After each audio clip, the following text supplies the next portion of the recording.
Welcome to economics in easy way. Students, आज हम लोग इम्पॉर्टेंट फार्मूलाज पढ़ने वाले हैं नेशनल इनकम चैप्टर के। तो ये वीडियो बहुत ही इम्पॉर्टेंट है, यानी कि इस वीडियो को देखने के बाद आपका नेशनल इनकम का जो है वो 25% ऑलमोस्ट कंप्लीट हो जाएगा। ये वीडियो समझ गए तो समझ लीजिए कि आपका नेशनल इनकम का कॉन्सेप्ट 25% क्लियर हो गया। इसलिए ये वीडियो बहुत इम्पॉर्टेंट है, क्योंकि ये वीडियो समझ में आ गया।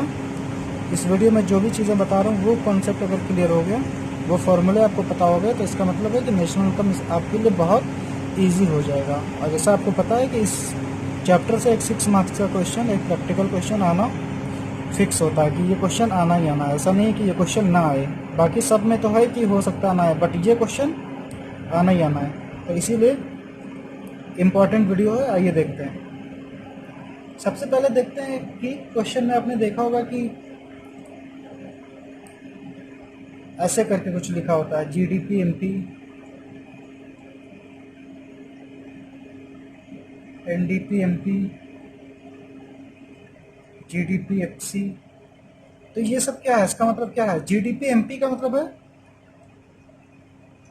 Gross domestic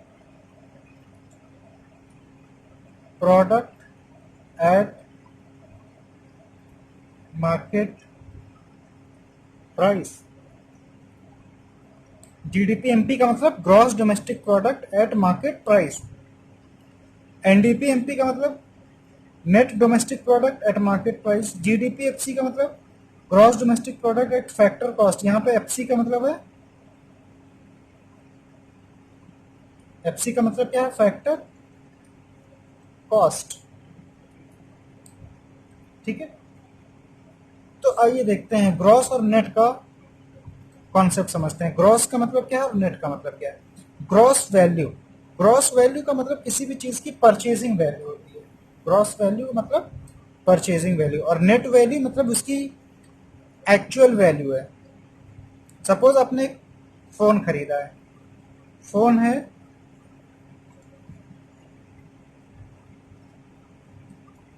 Realme 5 Pro।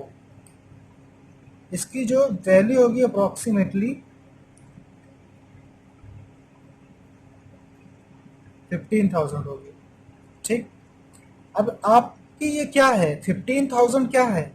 ये है इसकी परचेजिंग वैल्यू, यानी कि इसकी ग्रॉस वैल्यू। आपने नया फोन लिया तो उसकी वैल्यू कितनी है? 15,000 रुपए का आपने नया फोन ले लिया। ठीक है, अब 1 साल के बाद जब उसको आप सेल करेंगे तो आप कितने का सेल करेंगे? 10,000, 8,000, ऐसे ही। तो हम अज्यूम करते हैं कि उसको ओल्ड होने के बाद हम बेचते हैं 10,000 का।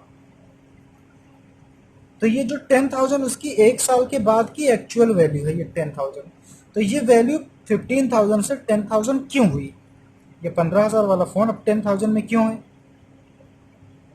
अब क्यों है ये समझ में आएगा आपको कि क्यों है। इसलिए है क्योंकि उसको यूज करने के बाद उसकी वैल्यू में रिडक्शन आया है।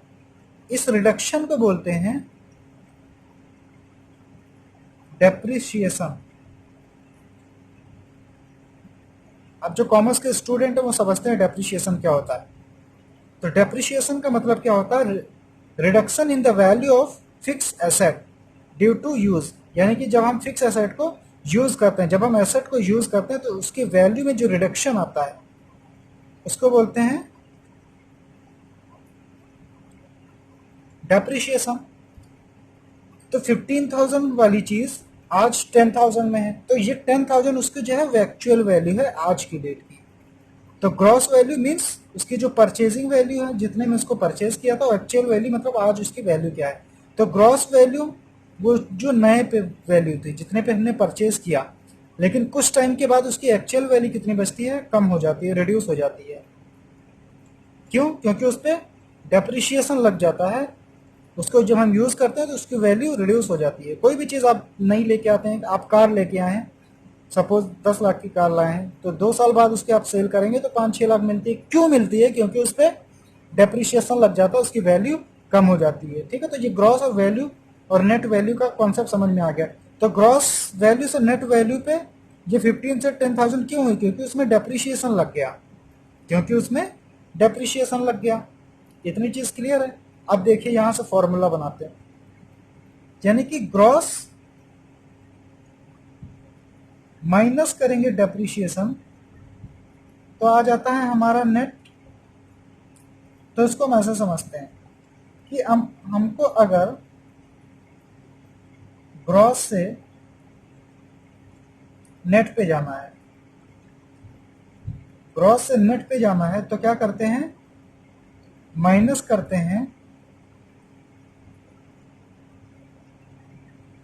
डेप्रिसिएशन, और नेट से ग्रॉस पे जाना है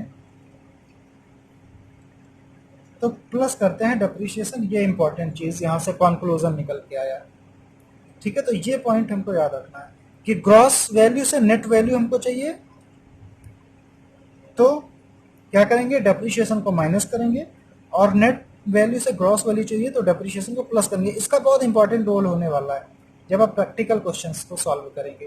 क्यों? क्योंकि देखेंगे, हमने आपको बताया कि नेशनल इनकम को क्या बोलते हैं, NNP FC, और सपोज क्वेश्चन में दिया है GDP MP, तो यानी कि gross domestic product at market price, net national product at factor cost.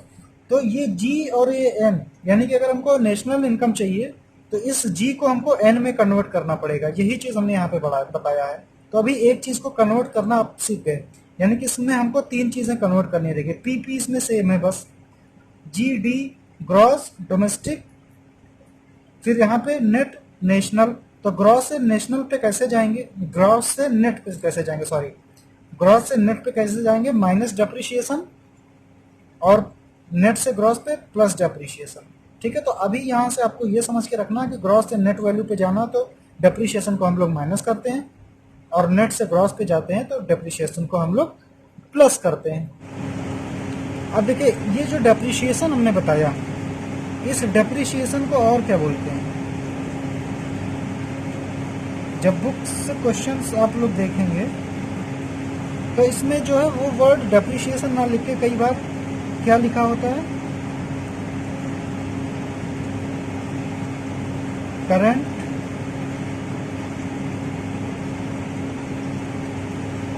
Replacement cost या replacement cost of fixed factor या कंजम्पशन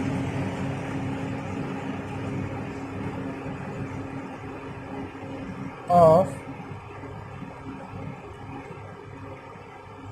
फिक्स्ड फैक्टर। ठीक है, तो यानी कि डेप्रिसिएशन को करंट रिप्लेसमेंट कॉस्ट भी बोलते हैं, replacement cost of fix factor भी बोलते हैं, और कंजम्पशन ऑफ फिक्स्ड फैक्टर भी बोलते हैं। अब नेक्स्ट आता है आपका फैक्टर कॉस्ट और मार्केट प्राइस। फैक्टर कॉस्ट और मार्केट प्राइस। फैक्टर कॉस्ट का मतलब होता है कॉस्ट ऑफ प्रोडक्शन। सपोज ये पेन है, ये पेन ₹8 की बन के मिली, इस पेन की कॉस्ट कितनी है, ₹8, यानी कि कॉस्ट ऑफ प्रोडक्शन बनाने में, इसको बनाने में, इस पेन को बनाने में हमने ₹8 खर्च किए, बट ये एक्चुअली बिकता कितने का है, ₹10 का मैं मार्केट से लेके आया हूँ। तो फैक्टर कॉस्ट का मतलब होता है कॉस्ट ऑफ प्रोडक्शन, और मार्केट प्राइस FC, इसको शॉर्ट में बोलते हैं FC, इसको MP। तो इसको बनाने में जो कॉस्ट ऑफ प्रोडक्शन थी ₹8 थी, ये बिकती कितनी की मार्केट में, मार्केट प्राइस को बोलते हैं, यानी कि सेल्स प्राइस जितने में बिकती है। ₹10 की शॉप से मैं परचेज करके लाया हूँ, तो ₹10 जो है इसकी सेल्स प्राइस हो गई, इसको मार्केट प्राइस बोलते हैं। अब ये ₹8 की बनाने की कॉस्ट थी, ये ₹10 में क्यों बिक रही है, बताइए क्यों बिक रही है, ₹8 की चीज़ ₹10 में क्यों बिक रही है। अब कुछ लोग बोलेंगे कि ये प्रॉफिट है ₹2, तो यहाँ पे हम लोग नेशनल इनकम पढ़ रहे हैं, तो यहाँ पे नेशनल इनकम में हमको प्रॉफिट से मतलब नहीं है, क्योंकि हमको यहाँ पे प्रॉफिट और लॉस नहीं कैलकुलेट करना है। तो यहाँ पे जो ₹2 का वेरिएशन आ रहा है, यहाँ पे +2, ये क्या है, ये है टैक्स, ये क्या है, टैक्स। और ये कौन सा टैक्स है, नेट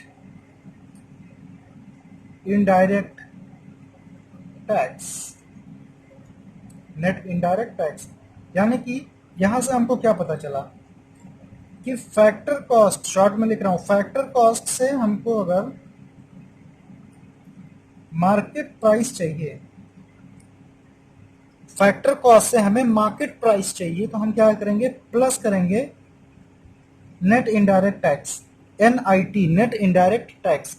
फैक्टर कॉस्ट से मार्केट प्राइस पे हमको जाना है, फैक्टर कॉस्ट से मार्केट प्राइस पे जाना तो प्लस करेंगे NIT, और मार्केट प्राइस से फैक्टर कॉस्ट पे जाना है तो माइनस करेंगे NIT, net indirect tax. Net indirect tax का मतलब होता है, इनडायरेक्ट टैक्स क्या होता है,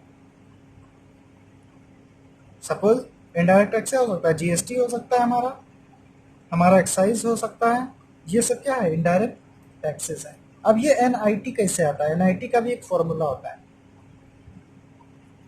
NIT is equal to indirect tax minus subsidy, indirect tax minus subsidy. ये नेट इनडायरेक्ट टैक्स आपका कैसे आएगा, NIT, इनडायरेक्ट टैक्स यानी कि सपोज में दिया है GST, तो इनडायरेक्ट टैक्स में से सब्सिडी को माइनस कर देंगे। सब्सिडी यानी कि जो मिलती है, जैसे आप लोग सब्सिडी पता है कि जैसे सिलेंडर है या जो बहुत सारी चीजें खरीदते हैं उस पर गवर्नमेंट हमको सब्सिडी देती है, तो इनडायरेक्ट टैक्स से सब्सिडी को हम माइनस कर देंगे तो NIT आएगा। और जो NIT आएगा उसमें फैक्टर कॉस्ट में NIT को ऐड करेंगे तो मार्केट प्राइस आ जाएगा, और मार्केट प्राइस में अगर NIT माइनस कर देंगे तो फैक्टर कॉस्ट आ जाएगा। तो ये हमारा कॉन्सेप्ट है कि कैसे हम फैक्टर कॉस्ट से मार्केट प्राइस लाएंगे और मार्केट प्राइस से फैक्टर कॉस्ट पे कैसे आएंगे।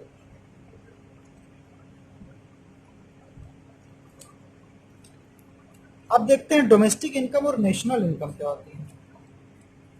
डोमेस्टिक इनकम का मतलब होता है विद इन द कंट्री, यानी कि कंट्री के अंदर लोग रहने वाले कितना कमाते हैं, इनसाइड द कंट्री। और इसमें क्या होता है, इनसाइड प्लस आउटसाइड। सपोज 80 रुपए हमारी कंट्री की इनकम है, ये डोमेस्टिक इनकम हो गई, और नेशनल इनकम क्या है, 100 रुपीज। तो ये जो +20 है, ये +20 क्या है, ये +20 है NFIA, इसको बोलते हैं net factor income from abroad. तो नेशनल इनकम में हमने पहले ही वीडियो में बताया था कि नेशनल इनकम का मतलब क्या है, कि इंडिया के लोग प्लस इंडिया के जो लोग बाहर रहते हैं, जो फॉरेन में रहते हैं, जो अब्रॉड रहते हैं, वो कितना पैसा कमा के इंडिया में ला रहे हैं, दोनों को जब ऐड कर देते हैं तो वो नेशनल इनकम होता है। तो इसीलिए इसमें क्या होता है, डोमेस्टिक इनकम अगर हमको पता है तो डोमेस्टिक इनकम में net factor income from abroad, यानी कि बाहर से कितना इनकम आ रहा है, दोनों को ऐड कर देंगे तो हम नेशनल इनकम के पे पहुंच जाएंगे। अब देखिए कैसे पहुंचेंगे, डोमेस्टिक इनकम, डोमेस्टिक इनकम और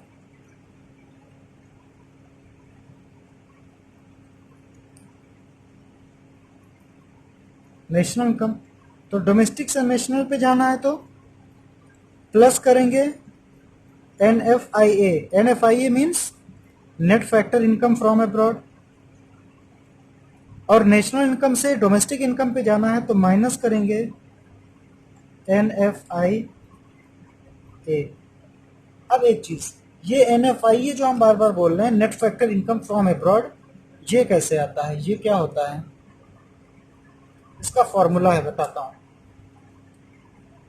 NFIA इसका मतलब क्या है, net factor income from abroad, यानी कि बाहर से कितना नेट इनकम कितनी आई, ये होता है फॉर्मूला होता है इसका, इनकम